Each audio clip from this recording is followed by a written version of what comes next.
Hello friends, welcome to the Sasta engineer tutorials. और आज की इस वीडियो में हम पढ़ेंगे यान।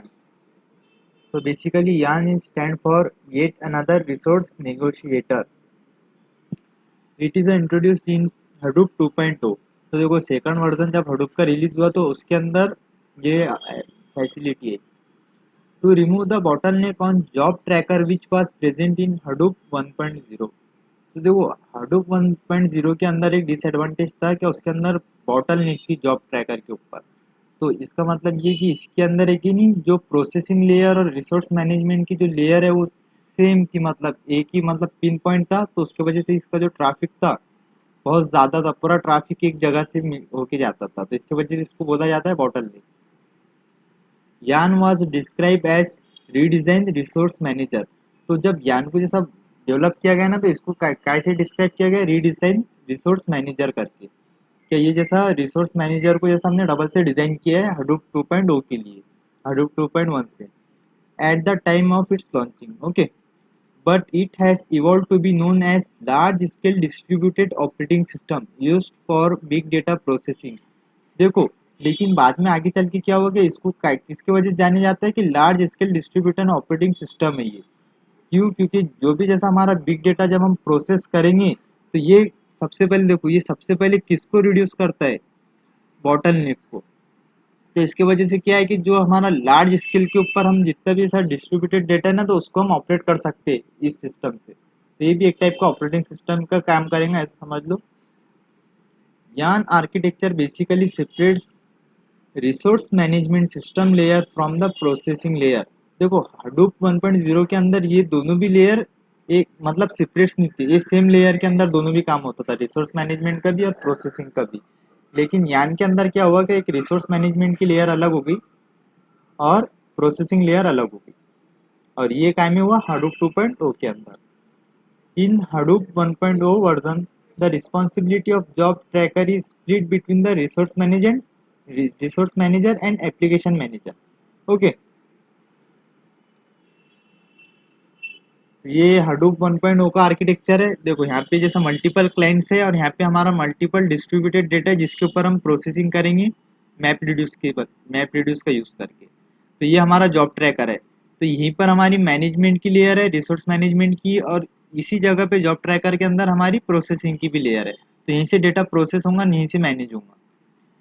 लेकिन यहाँ पे क्या हो गया, हडूप 2.0 के अंदर ये देखो, यहाँ पे यान आ गया। तो यान अपने साथ क्या लेकर आया, रिसोर्स मैनेजमेंट की एक सेपरेट लेयर लेकर आ गया। और यहाँ पे जो हमारी प्रोसेसिंग का काम है, जो मैप रिड्यूस हो रहा था, मैप रिड्यूस का हम यूज़ कर रहे थे, और जो हमारा डिस्ट्रीब्यूटेड डेटा है जहाँ पे हम प्रोसेसिंग का काम करेंगे, प्रोसेसिंग फ्रेमवर्क रहेगा, ये टॉप मोस्ट लेयर पे रहेगा। और उसके नीचे हमारा यान रहेगा और उसके नीचे हमारा हडूप रहेगा, मतलब डिस्ट्रीब्यूटेड फाइल सिस्टम। ओके, तो इसके फीचर्स क्या क्या है, जैसे न्यू फीचर्स आएंगे ना, जैसा जो हडूप 2.1 के अंदर जो फीचर्स थे और जो यान की फीचर्स है, तो यान के अंदर तो 1.0 की फीचर्स रहेंगी, साथ में न्यू फीचर्स भी लेकर आएगा यान। तो सबसे पहले scalability, the scheduler in resource manager of YARN architecture allow Hadoop to extend and manages thousands of nodes and cluster. तो देखो, जब रिसोर्स मैनेजमेंट की लेयर ही अलग हो गई, अपन जैसा ज़्यादा से ज़्यादा जैसा डेटा को मैनेज कर सकते हैं यहाँ पे, तो इसके वजह से स्केलेबिलिटी अवेलेबल हो गई हमारे पास। तो हम इसको जैसा हडूप को एक्सटेंड कर सकते हैं, और जितने भी जैसा हम जो नोड्स के ऊपर और क्लस्टर्स के ऊपर जो डेटा प्रोसेस कर रहे हैं ना, तो वो थाउजेंड्स ऑफ नोड्स और क्लस्टर के ऊपर हम डेटा को मैनेज कर सकते हैं इसके लिए। Second one is compatibility. YARN supports existing map reduce application. तो देखो, जो हडूप 1.0 के अंदर जो मैप रिड्यूस के एप्लीकेशंस थे, तो यान उसको भी सपोर्ट करता है without disturb. This make it compatible with Hadoop 1.0। तो 1.0 के जितने भी जैसे पुराने सिस्टम्स रहेंगे ना, तो ये इनके साथ भी कंपेटिबल है। ऐसा नहीं कि जैसे हमने हडूप 2.0 को जैसा इंस्टॉल किया तो उसके वजह से जितने भी जैसा हडूप 1.0 के ऊपर जो रिलाई करने वाले सिस्टम्स थे वो यहाँ पे काम नहीं आएंगे। Cluster utilization. Since Yarn support dynamic utilization of cluster in Hadoop which enable optimized cluster utilization। तो देखो, ये क्या करता है, जितने भी हमारे जैसा नोड्स है, जो हमारे पास नोड्स है जहाँ पे हम डेटा को प्रोसेस करने वाले हैं, तो उसका अलोकेशन डी अलोकेशन ये सबका सब जैसा dynamically at the run time होता है। तो इसके वजह से क्या होता है कि हमारे को जैसा बहुत ही ऑप्टिमाइज जैसा आउटपुट मिलेगा। ऐसा नहीं कि जैसा हमने पहले से ही उसको मेमोरी दे दी है या फिर पहले से हमने जैसा एक साइज दे दी है कि हमारे पास जैसा इतना डेटा आएगा, इतनी डेटा को हमें प्रोसेस करना है। लेकिन हो सकता है कई बार हमारे पास डेटा कम आ जाए या फिर ज़्यादा आ जाए, तो इसके है कि नहीं ये ऑप्टिमाइज वे नहीं रहेगा हमारे पास। लेकिन ये जब रन टाइम के ऊपर होगा, पूरा मेमोरी अलोकेशन डी अलोकेशन, कौन से रिसोर्स कब देना है या कौन से रिसोर्स कब लेना है, तो ये सबका सब ऑन द रन टाइम होगा। पहले से जैसा हमारे पास कुछ भी नहीं रहेगा, सबका सब कौन डिसाइड करेगा? ऑपरेटिंग सिस्टम डिसाइड करेगा, यान डिसाइड करेगा, क्योंकि यान इज अ रिसोर्स मैनेजर। ठीक है, तो ये सबका सब रन टाइम पे होने की वजह से ये ज़्यादा ऑप्टिमाइज्ड है। Fourth one is multi-tenancy. It allow multiple engine access, thus giving an organization a benefit of multi-tenancy. तो देखो ये मल्टीपल इंजन का एक्सेस मतलब मल्टीपल सिस्टम को एक साथ हैंडल कर सकता है यार, तो इसके वजह से ऑर्गेनाइजेशन के पास बेनिफिट ऑफ मल्टी टेनेंसी। ठीक है, तो इसका आर्किटेक्चर देखते हैं अपन, ये है यान का आर्किटेक्चर। तो ये देखो यहाँ पे भी मल्टीपल क्लाइंट्स है, यहाँ पे भी मल्टीपल क्लाइंट्स अपने जैसा टास्क सबमिट कर रहे, किसको सबमिट कर रहे? रिसोर्स मैनेजर को। तो रिसोर्स मैनेजर क्या करेंगे? यहाँ पे डिस्ट्रीब्यूट करेंगे, यहाँ पे प्रोसेस नहीं होगा डेटा, यहाँ पे डिस्ट्रीब्यूट होगा डेटा और यहाँ पे प्रोसेस होगा। तो देखो हमारे पास यहाँ पे क्या क्या है, एक पहला क्लाइंट है, फिर बाद में क्लाइंट सबमिट कर रहे रिसोर्स मैनेजर के ऊपर, रिसोर्स मैनेजर मैनेज करेगा, देखेगा कौन कौन सी जैसा अपने कितने कंटेनर लगेंगे, कितनी मेमोरी लगेगी, क्या लगेगी, कौन से रिसोर्स लगेंगे। उसके बाद ये सबमिट करेगा नोड मैनेजर को। नोड मैनेजर क्या करेगा? ऐप मास्टर और कंटेनर्स की मदद से उसको प्रोसेस करेगा। ठीक है, हम इसको थोड़ा डिटेल में देखते हैं। फर्स्ट वन इज हमारे पास क्लाइंट है।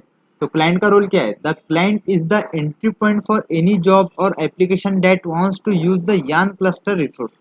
जिसको भी जैसा यान क्लस्टर रिसोर्सेज को एक्सेस करना है, तो उसकी पहली एंट्री पॉइंट क्या रहेंगी? क्लाइंट, क्योंकि क्लाइंट सबमिट करेगा, किसको सबमिट करेंगे? हमारे यान को।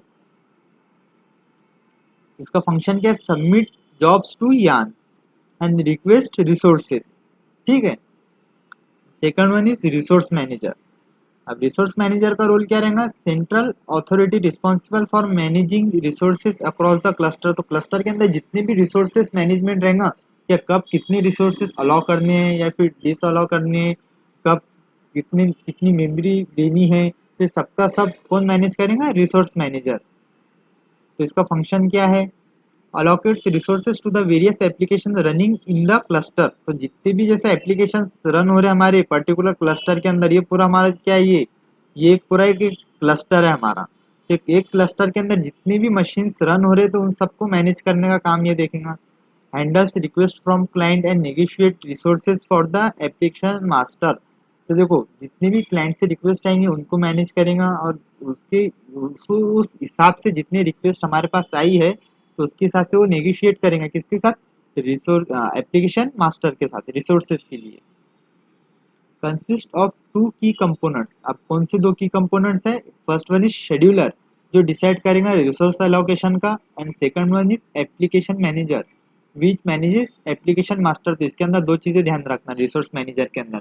सबसे पहले तो डिसाइड करेगा रिसोर्स एलोकेशन कितना देना है, कब देना है और क्या देना है। ठीक है, second one is application manager. तो application manager manages application master. तो ये क्या के वास्ते होगा? ये नेगोशिएशन के वास्ते होगा।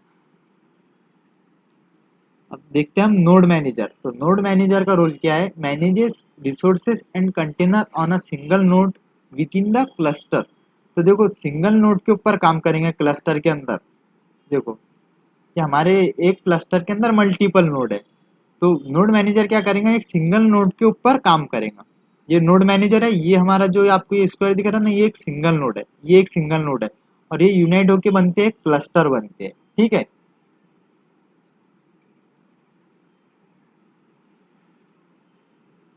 अब इसके फंक्शन क्या है? Manages individual note level resource. Individual मतलब हर एक के सेपरेट सेपरेट सीपीयू और मेमोरी अलोकेशन रहेगा। हर एक मतलब एक एक अगर से क्लस्टर के अंदर कोई एक नोड अगर से वर्क नहीं कर रहा, तो इसके वजह से दूसरों को डिस्टर्बेंस नहीं होगी, दूसरे वर्क करेंगे।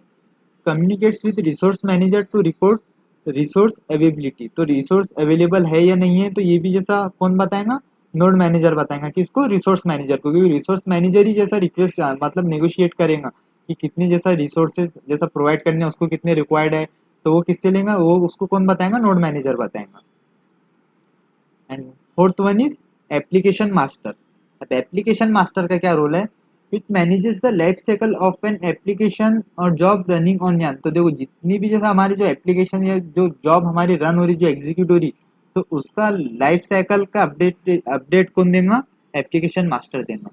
जिसके फंक्शन क्या है, coordinates the application task and manages resource request for container from the resource manager। तो जितने भी जैसे हमारे एप्लीकेशन के टास्क रहेंगे और मैनेजेस जितने भी रिसोर्सेज के रिक्वेस्ट आएंगे, क्या के वास्ते, कंटेनर्स के वास्ते। कंटेनर्स ऐसा समझ लो कि जैसे हमारे पास साइज ऑफ मेमोरी है फ्रॉम द रिसोर्स मैनेजर, तो ये सबके सब कौन देखेगा, ये देखेंगे एप्लीकेशन मास्टर।